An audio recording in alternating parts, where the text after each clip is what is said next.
Hi, this is Professor Brett. This is a lecture for the demand of resources. Um, I am using a recording device and a bamboo board to make sure that there is a review of some of the problems that you'll have in this particular topic. My lectures are based on McConnell and Brew. If you're using other textbooks, it's doesn't make a difference. The topic is still the same on how we actually work through uh, the requirements for the topic. The demand for resources, we obviously we are looking at a supply side of the model. We're trying to determine what is best for the producer side of the model, the supply side of the model.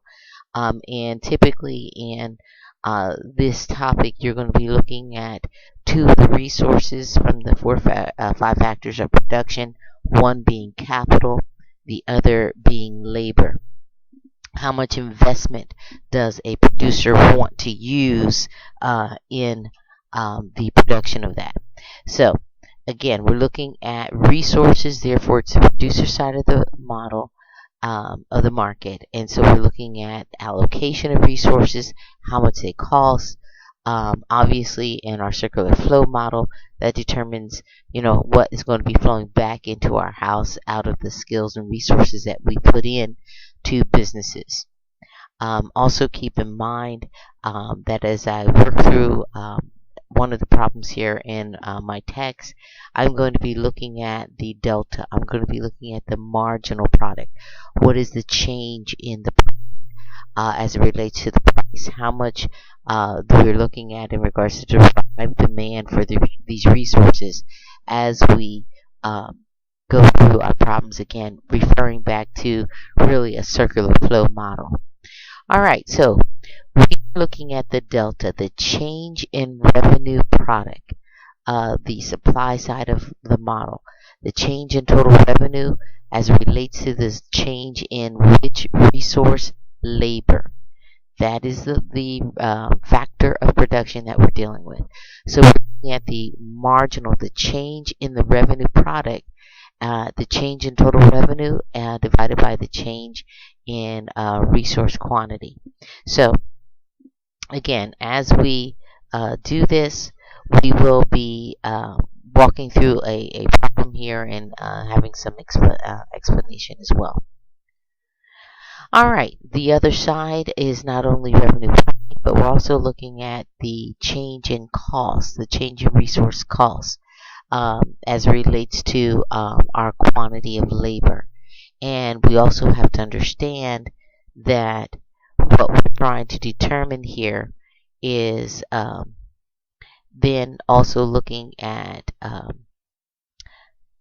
whether or not we can see what is this change in our costs as it relates to the resource quality. And we're also going to be keeping in mind that we are going to look at a point where our MRP, and that's my marginal resource product, is equaling my marginal resource costs as an equilibrium. Okay, so keep that in mind.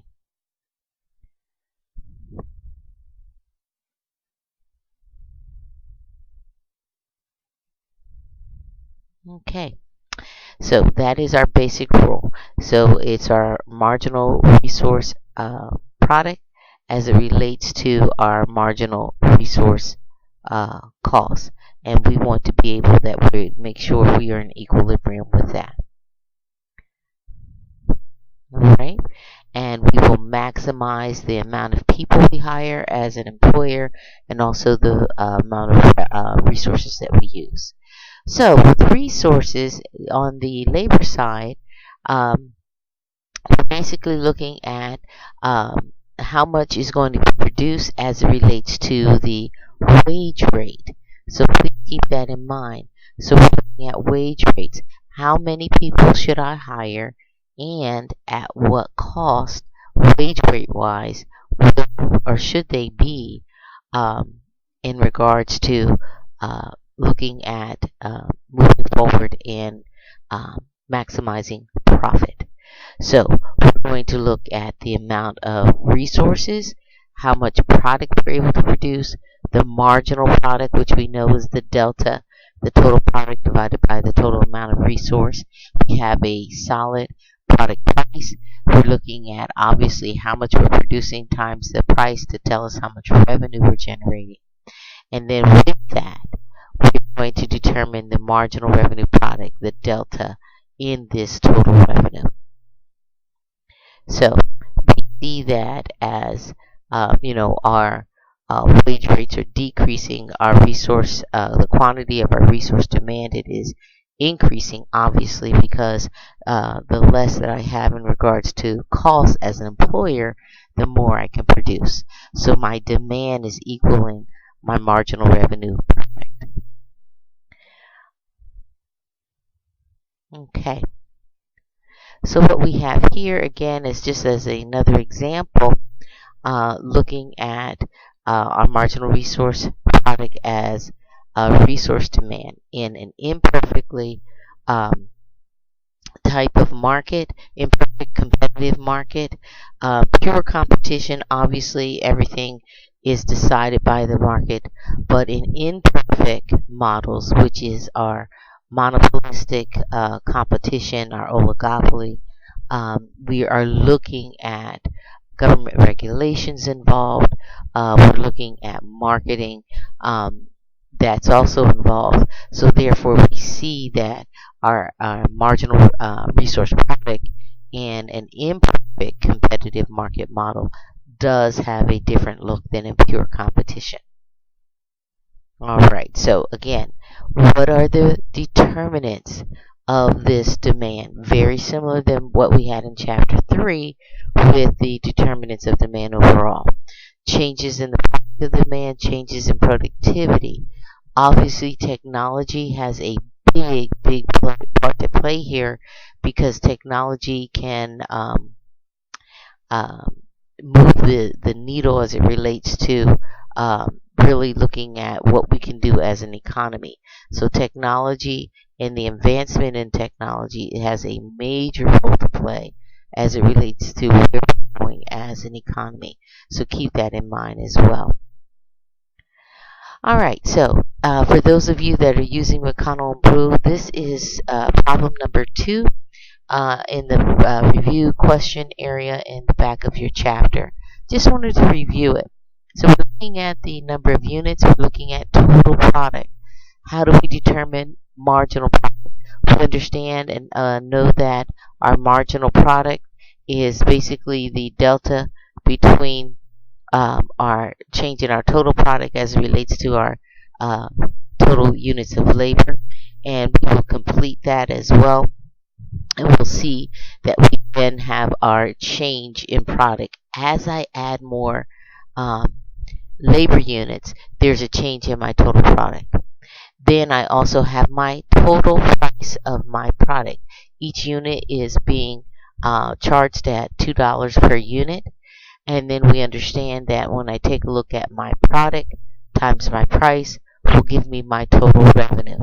Same principle that we have in marginal product, and looking at that delta is the delta that we're going to determine the change that we're going to do in marginal revenue product.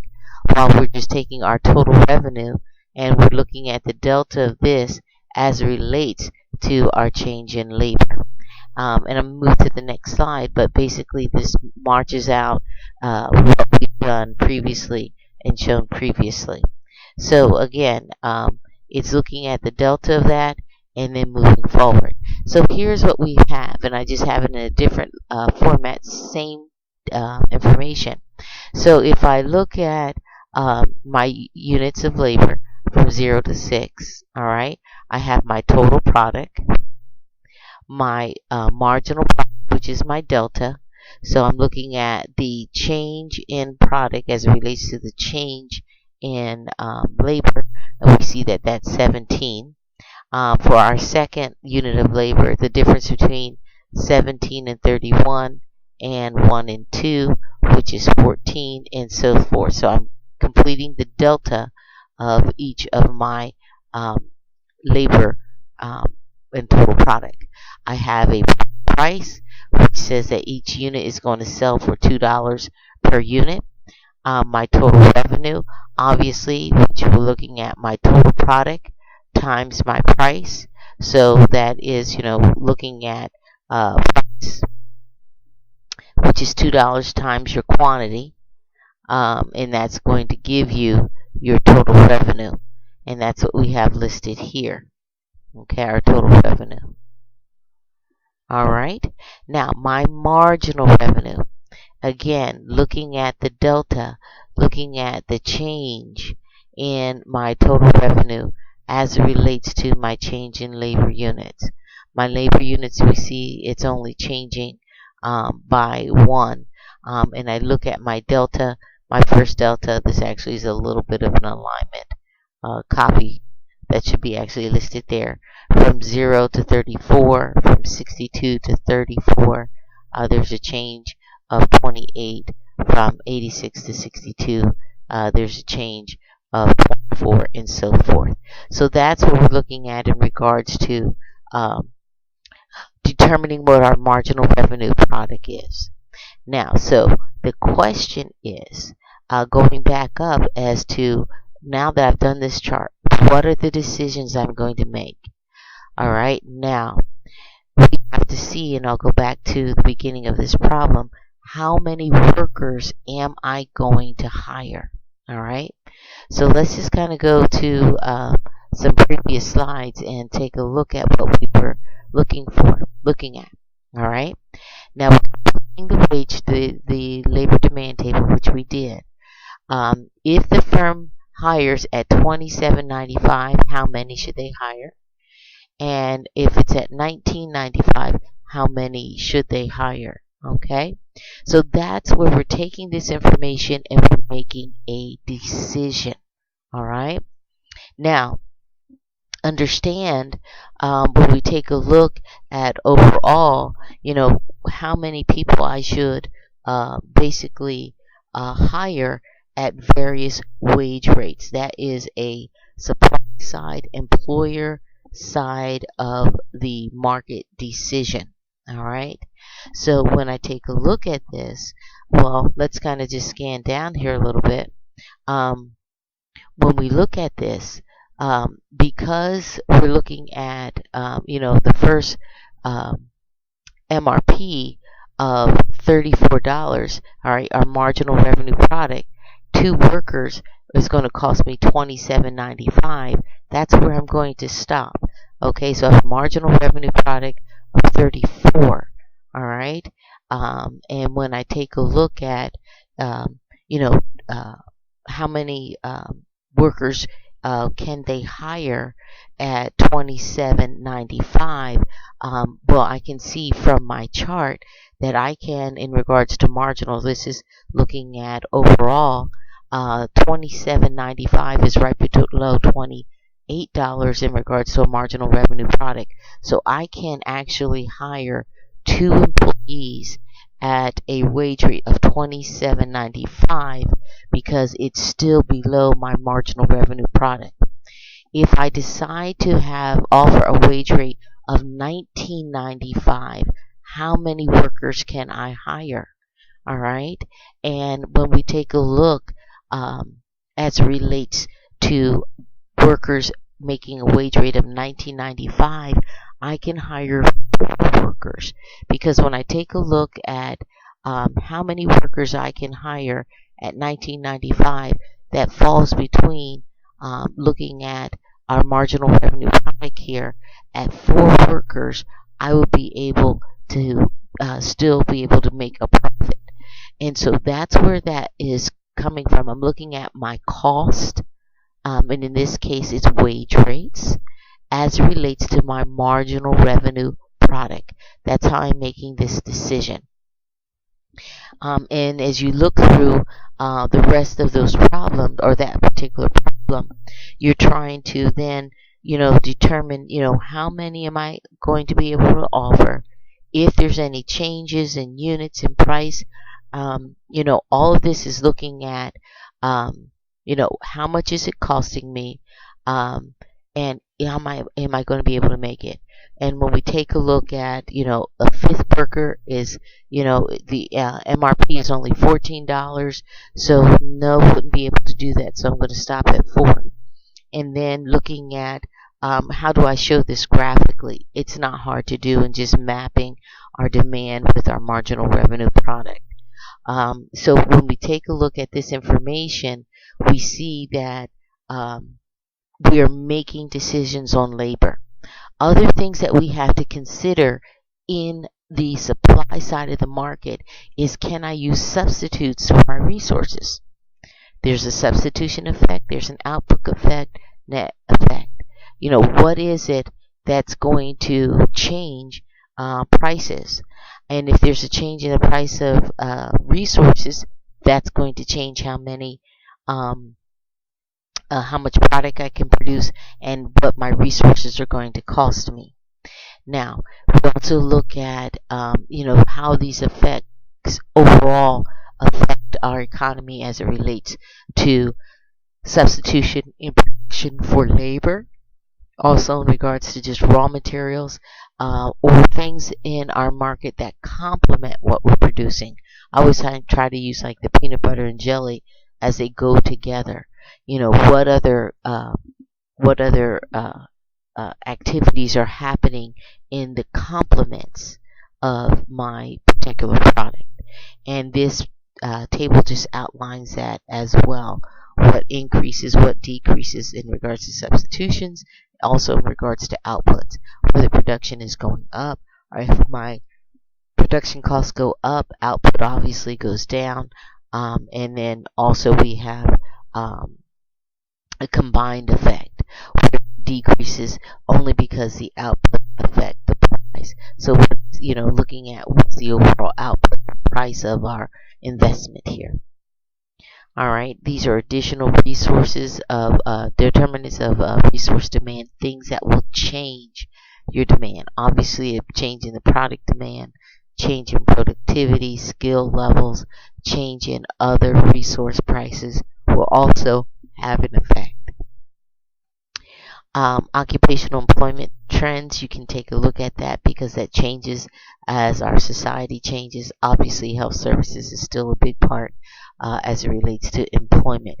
And then, where are we looking at in regards to salaries, in regards to increases in salaries overall.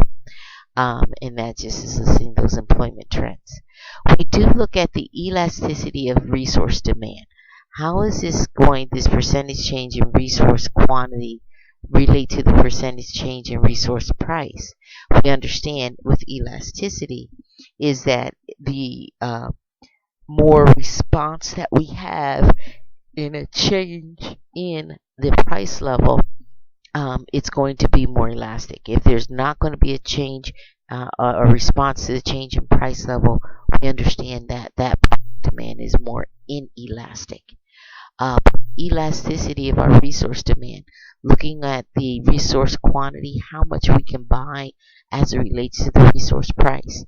So if there is a storm that hits Florida and California, and the price of oranges, or the orange crop is damaged, the price of oranges and anything that uses oranges in its manufacturing will go up.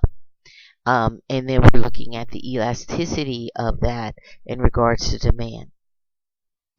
What we're trying to determine, and this is moving in this chapter in regards to a couple of formulas that are indicated here. So first of all, I determine how many individuals I'm going to hire.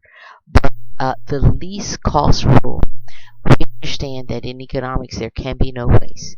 So that we are going to use the resources that are going to cost us the least amount. How is that determined? And what the combination of resources I will use under my limited budget.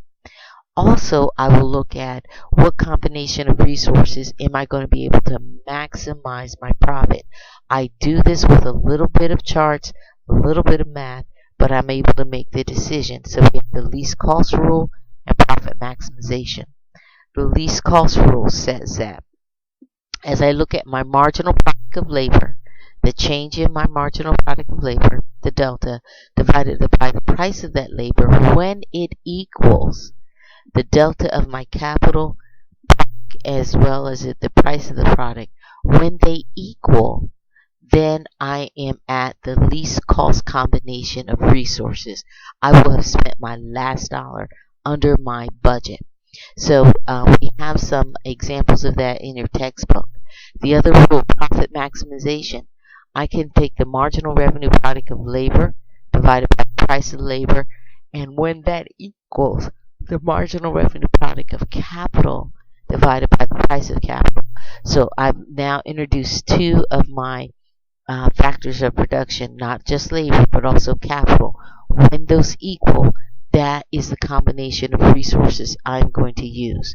So let's take a look at this chart and walk through it and understand these two rules. All right, we have least profit and maximization. If we take a look at labor, labor costs $8 per unit, capital is $12 per unit. How many labor units do I want to use? How many capital units do I want?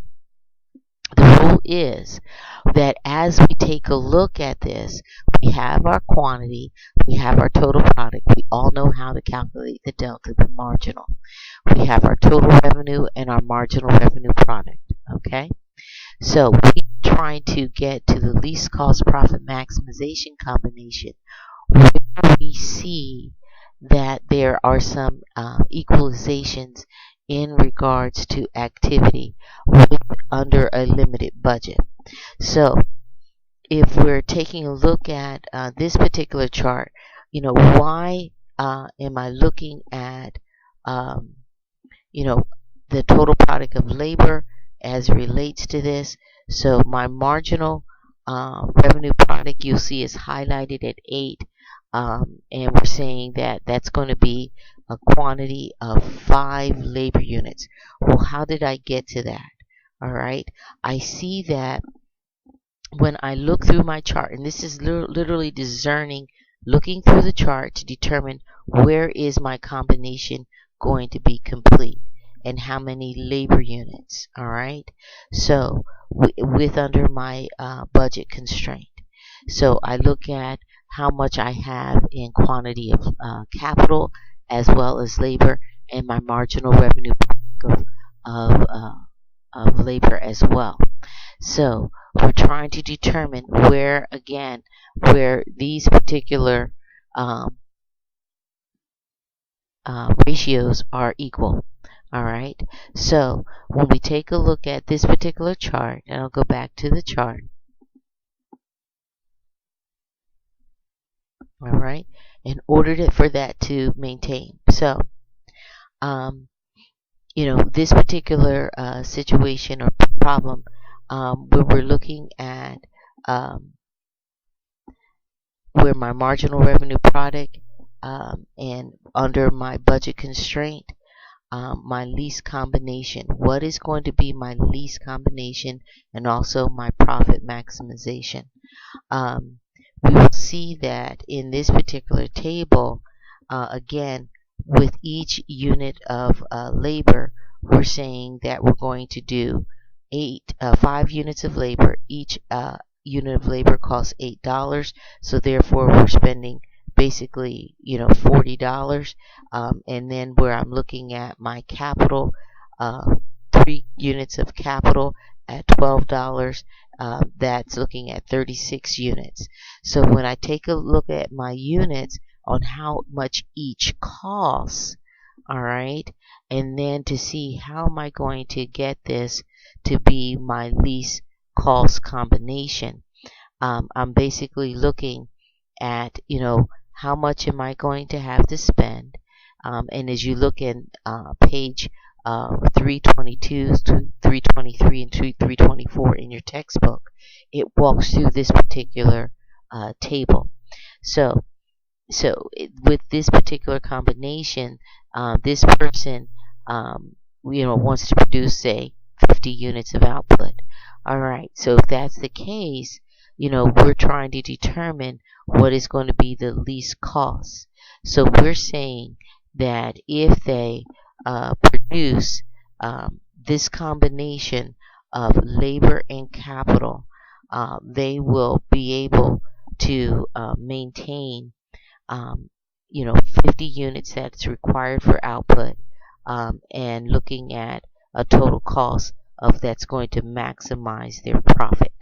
So again, we're trying to determine where these are going to be equal, and then where these are going to be able to produce the least cost and profit maximization.